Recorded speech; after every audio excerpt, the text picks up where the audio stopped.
En dessous de ce gubérat, une libellule attend que ses ailes sèchent pour prendre son envol. Florent continue à entretenir ce magnifique parc.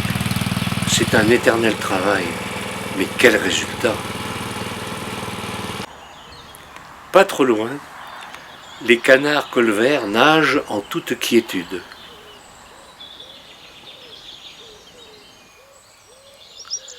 Derrière le château, cette bergeronnette des ruisseaux apporte à manger à ses oisillons.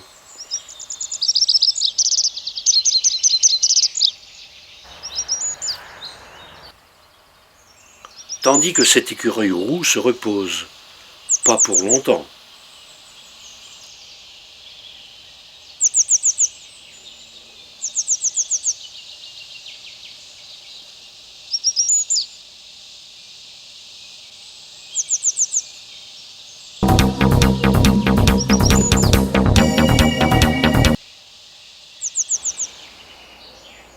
Le parc se transforme doucement avec les couleurs des fleurs. Merci Florent.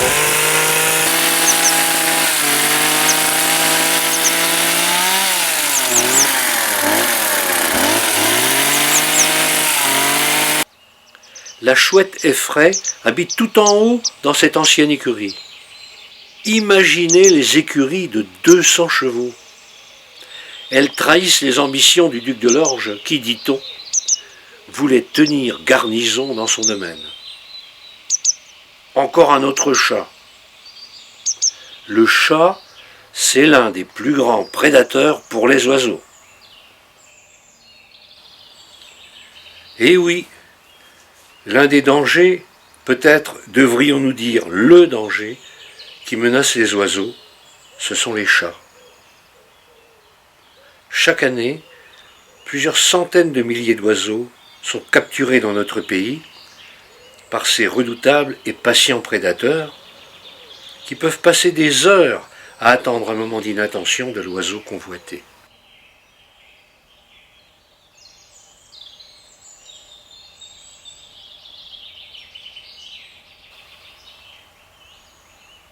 Dans un autre plan d'eau, les oiseaux s'activent. Je ne compte plus le temps passé à observer les oiseaux en toute saison.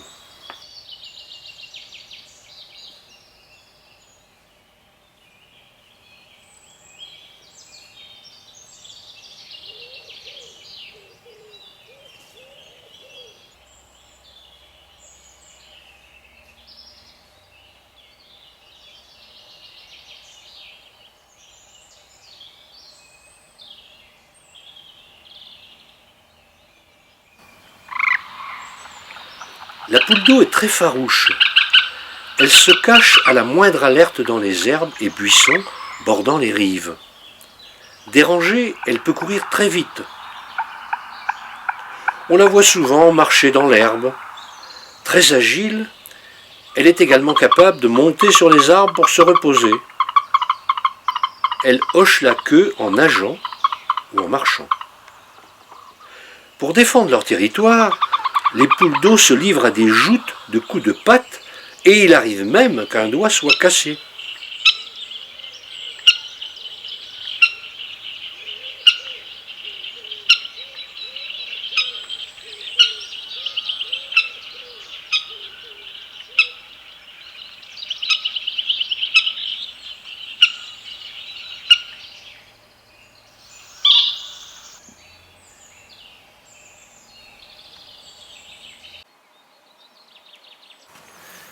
Dimanche 22 avril, j'ai invité quelques ornithos pour essayer de recenser les oiseaux autour du château. Voici les oiseaux vus et entendus. Le grimpereau des bois, le verdier d'Europe, le roitelet triple bandeau, le pinson des arbres, la citelle torche-peau, le pouillot véloce, la mésange bleue, le pic vert, la corneille noire, le rouge-gorge familier, la mésange charbonnière, l'hirondelle rustique, le canard colvert, la gallinule poule d'eau, le pigeon ramier, le merle noir, la fauvette à tête noire, la grive musicienne, l'étourneau sansonnet, soit 19 oiseaux. Entendu. Le bruant zizi, le troglodyte mignon, la buse variable, l'assenteur mouché, la mésange nonnette, le jet des chênes, soit 6 oiseaux. Le circuit habituel, je parle. C'est bien parce que moi je suis content et je te remercie Yann. De rien. Il y a déjà plusieurs fois que c'est vrai que tu m'invitais. Alors, il y a le pic noir, je voudrais bien le filmer. Ah, le pic noir, j'ai vu. Oui, tu m'avais dit. J'ai vu au Bel-Orient là parce que il y avait. Jack m'avait appris. Mais aperçu précédemment, le martin pêcheur, la mésange noire, le héros cendré, la bergeronnette grise, la bergeronnette des ruisseaux, la mésange à longue queue, le piquet-pêche et le martinet noir, soit 8 oiseaux. 34 espèces ont donc été recensées autour de ce château de l'Orge. Pas mal. Je ne parle pas des oiseaux hivernants comme la sarcelle d'hiver, le grand cormoran. Et puis, il y a sûrement des oiseaux nocturnes comme la chouette hulotte et la chouette effraie. Celui des jardins et des arbres, c'est pas les mêmes. Non. Ah non. Il est pas dans un jardin, il est dans un arbre. Ils sont de commandement. Alors quand il est rentré dans Paris pour combattre les Versaillais lui ont... Enfin, les Parisiens lui ont donné un plumeau rouge et blanc. Rouge et...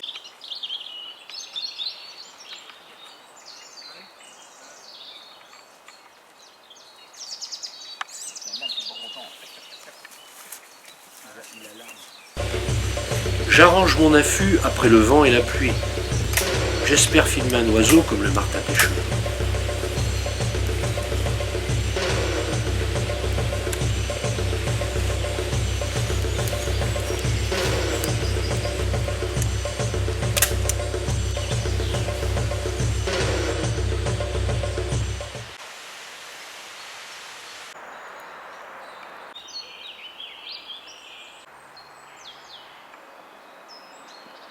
Ah, j'aurais dû commencer par lui, le maître des lieux, monsieur Joseph Hervé.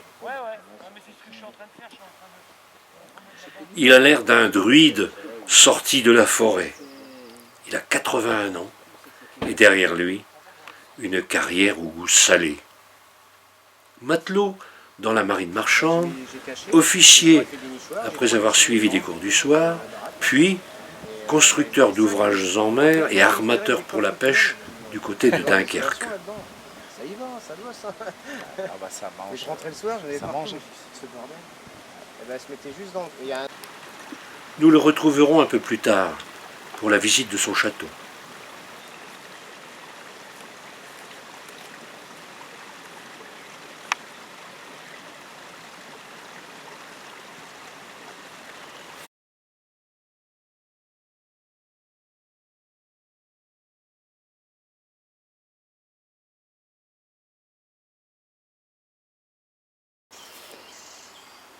Au premier plan d'eau, il y a un problème. Il fuit et le niveau a baissé. Donc l'eau se réchauffe plus vite.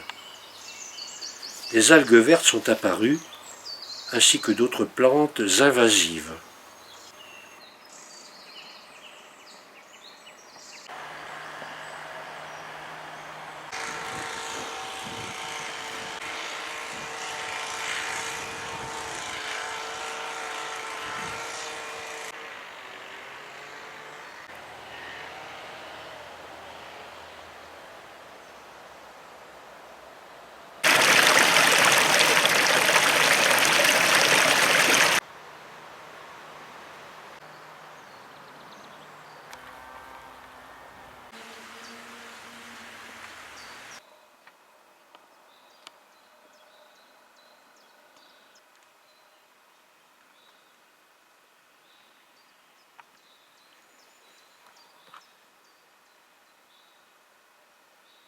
je rencontre Louis, un autre matinal aussi passionné que moi. Si pour certains le bonheur est dans le pré, pour moi, il se trouve dans cette forêt et plan d'eau autour du château. Tôt le matin, quand la brume doucement se lève, les rayons de lumière transpercent petit à petit ce doux voile et les chants des oiseaux commencent à se faire entendre. En ce lieu magique, en effet, se cache parfois un oiseau, un animal secret à observer. Un matin, un bruit étrange retentit dans les hautes ramures des grands arbres de l'orge. Intrigué par cette vibration sonore, je lève la tête et j'aperçois tout là-haut un oiseau noir et blanc au bas-ventre rouge vif, le pic-et-pêche. Ces pics sont sans aucun doute les oiseaux qui symbolisent le mieux l'arbre et la forêt. Ils sont adaptés à grimper et à creuser le bois pour se nourrir et se loger. Tous les jeunes pics manifestent leur présence au nid par un continuel bourdonnement qui permet à l'observateur de découvrir les nids occupés. Bientôt, les jeunes apparaissent à tour de rôle à l'entrée et produisent un bruit quasi continu. 22 jours après l'éclosion, les jeunes quittent le nid. Pour les parents, c'est un moment de grande excitation manifesté par des vols, des cris, des martèlements et des tambourinages que je n'ai pas réussi à filmer. Les jeunes pics restent les premiers à proximité du nid, dormant dans la cavité ou sur une branche, tout contre le tronc. Progressivement, ils suivent les adultes. Les pics-et-pêches n'élèvent normalement qu'une nichée par an. Mais s'il y a perte des œufs ou des jeunes dans les premiers jours, il y aura toujours une ponte nouvelle de remplacement. Après l'envol, la famille s'éloigne et reste cohérente 1 ou 2 semaines encore.